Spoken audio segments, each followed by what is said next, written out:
때는 지금 가장 핵심적인 내용도 당권이라는 생각이 들고요. 당권 장악을 하기 위해서라도 어떤 형태라든지 이번 경선 과정에서 대선 후보를 만들어낼 수 있는 힘들이 있어야 된다고 판단이 들고 그래야지만 그런 힘을 가지고 앞으로 나아갈 수 있다는 생각이 들어서 전 제가 볼 때 이제 가성비라고 생각해요. 가장 중요한 게 일부 이제 뭐 18용이라고 말씀하셨습니까?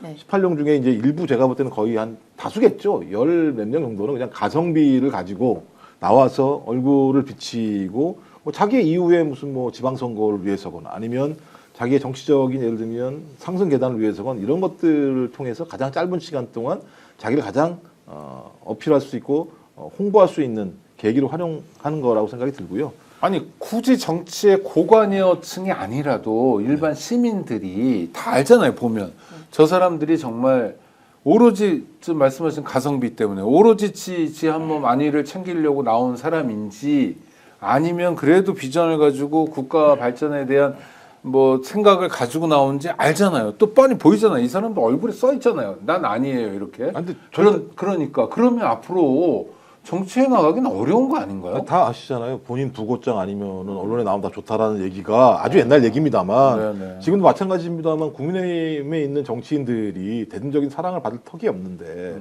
언론에 그럼 조명될 턱도 없는 거죠. 그리고 적어도 윤석열이라고 하는 그 모든 것들을 억눌렀던 소재가 사라진 상황에서 본인들이 어떤 형태로든지 이런 공간에 나와서 자기를 어필할 수 있는 유일한 계기 아니겠습니까? 이거 아니고는 어떤 계기가 존재하겠습니까? 그래서 이철규 씨 같은 사람은 아들이 마약을 해도 누군가의 음모다 이렇게 떠들고 일단 떠들고 보고 그런 거군요. 무슨 음모예요? 본인 아들 모에서 그러니까 약물 수치가 나왔는데 네. 그게 수사를 뭐 막았다고 의혹을 받는 사람인데 웃기죠. 정말 심각한 사람들이네요. 그러니까 이들은 뭐 그 나와 있는 후보가 뭐 저는 다라고는 말씀드려도 명예훼손 걸리니까 아주 대다수 분들이 국민과 공익을 위해 정치하는 분들이 아니에요. 저는 그렇게 생각합니다. 그러니까 이 사람들은 우리가 국민들이 예를 들어서 본인들에 대해서 비판하고 비난하면 오히려 조롱으로 대갚아주는 그냥 그 정도의 사람들이에요. 정치를 하면 안 되는 사람들. 그런 사람들이 모아놓은 집단이 사실 전 국민의힘이라고 생각합니다. 아닌 분들도 소수로 계시긴 하지만요. 네. 민주당으로 와보죠. 시간은 별로 없는데 김 씨들이 있네요. 여긴 다 또 경기도지사 김동연 지사, 그다음 김경수 전 경남지사, 김두관 씨는 이미 출마 선언을 했고요. 뭐 이렇게 여러분들 나오신다는데 여긴 또 어떻게 봐야 됩니까? 뭐 제가 볼 때는 김동연 경기지사의 꿈은 경기지사가 아니었으니까요. 제가 뭐 대통령이 본인의 꿈이었던 걸로 제가 알고 있고요. 경기지사직을 제가 좀 유지하면서 본인이 어필하려고 하는데 제일 큰 문제가 이제 박강원 전 의원을 선대본부 책임을 지게 하는 것으로 맡겼다고 얘기를 하면서 언론에 뭐로 나오냐면 이제 반명 또는 비명 이렇게 포지셔닝을 해버렸어요. 저는 그게 좋은가 이런 생각이 별로 안 좋은 거 아닌가 생각이 들어서 김동연이라는 인물이 가지고 있는 것들은 공무원으로서의 어떤 자수성가의 길, 그다음에 뭐 경제 문제 등 이런 문제에 대한 본인의 능력으로 어필했어야 되는데 좀 그렇다는 생각이 들었고 그다음에 다행히 김부겸 전 총리 같은 경우는 출마 안 하시겠다고 지금 얘기를 하신 것 같아서 그건 다행인 건가요?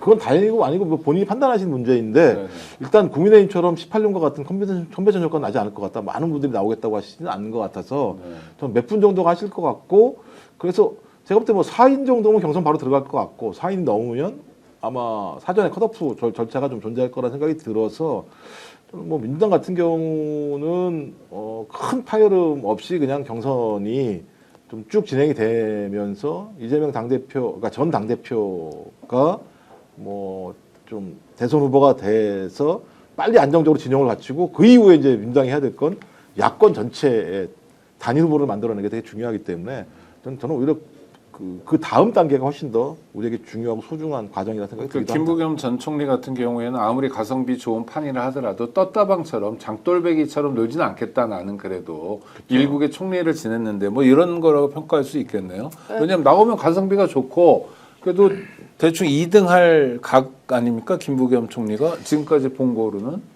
그런데 포기한 거 아니 2등 할 것 같은 느낌 뭐 이런 건데 또 이제 미래주자인 김경수라는 존재가 있기 때문에 이제 많은 사람들이 이제 지금이야 안 주지만 그래도 나중에 또 클 수 있는 씨앗이면 또 주기도 해요. 민주당 저희 당원들이나 이런 분들은 그래서 뭐 그런 측면에서는 오히려 김부겸 전 총리보다는 김경수 전 지사에게 당원들이 그래 우리도 비례가 필요한 거 아니겠습니까? 이재명 전 당대표 이후에 뭐 그래서 뭐 알 수는 없습니다만 그리고 김부겸 총리께서는 제가 볼 때는 뭐 이 정도면 많이 다 누리신 거 아닌가 그런 느낌이 들기도 하고요. 아니, 고생도 많이 했어요. 예, 또 그럼요. 대구 경북 지역에서. 네.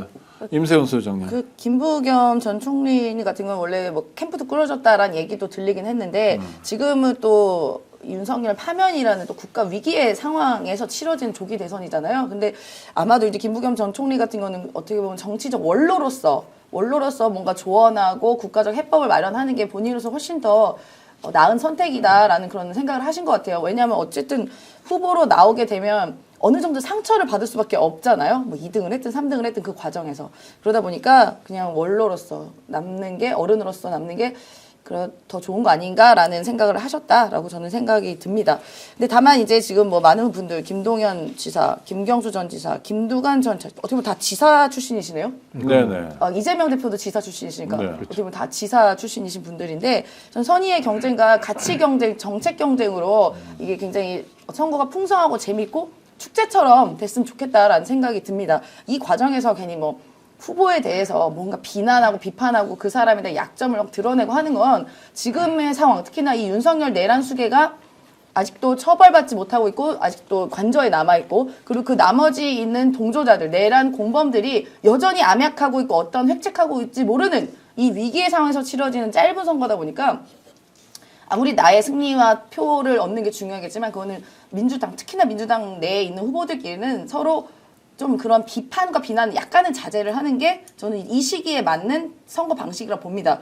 기억하시면은 지난 대선 때 경선에서 제가 뭐 실명 말씀드리기 좀 그렇지만 뭐 드러나 있는 보도로만 보면 그 당시 이제 이재명 후보와 이낙연 후보가 경선을 치렀을 때 이낙연 후보 쪽에서 이른바 대장동이라는 것을 일부러 흘렸다는 얘기가 그 당시에 있었던 파단 보도와 이런 내용이잖아요. 그렇게 돼서 어떻게 보면 고초를 겪었고 민주당도 고초를 겪었고 어떻게 보면 대선판을 어떻게 보면 바꿨을 수도 있는 그러한 역사적인 뭐 흐름을 바꿨다라고 보면 좀 너무 거대할지 모르겠지만요. 그런 부정적인 영향을 충분히 끼쳤기 때문에 저는 적어도 지금에 있는 이 위기의 대한민국에서 치러지는 특히나 윤석열 내란 수계가 살아있는 이 선거에서만큼은 제발 정책 경쟁과 선의의 경쟁을 했으면 좋겠다는 생각이 듭니다. 네, 그래야 앞으로 나갈 수 있겠죠. 아주 짧게 말씀해 주시면 좋겠는데요. 이준석 씨가 지금 바라는 건 뭐죠? 제일 먼저 앞서서 뛰고 있는데 뭐 좀 저금하고 있는 거겠죠. 저금이요. 예. 예. 그리고 이제 제가 볼 때 미래를 위한 저금. 뭐 이렇게 3자 대결하면 뭐 나오는 게 7%에서 9% 정도 나오는 것 같더라고요. 그래서 그런 역할 할 수 있겠다. 민주당에도 못 가고 국민의힘도 못 가는 일부 지지층들이 있는데 그냥 거기서 해우소 정도 역할을 하면 되지 않을까 생각이 들어요. 그리고 이준석 그 후보겠죠 이제는 간 좀 안 봤으면 좋겠어요. 네. 이렇게 간을 보는지 모르겠어요. 뭐 평가할 대목이 안 하셔도 됩니다만. 네. 아니 뭐 저는 이준석 의원이 이준석 의원이 이제 붕괴될 국민의힘 어느 정도 이제 대선이 치러지고 나면 이제 붕괴가 되고 잔해만 남을 것 같거든요. 네. 다 흩어지고 그 잔해를 주워 먹으려고 그러니까 미리 지금 어떻게 보면 선전포고 예고하는 거 아닌가 그런 생각이 듭니다. 네. 오늘 방송 어떠셨습니까? 마음에 들었다면 구독, 좋아요로 스픽스를 응원해 주십시오. 여러분들의 구독, 좋아요는 가장 큰 힘이 됩니다. 스픽스 구독, 좋아요.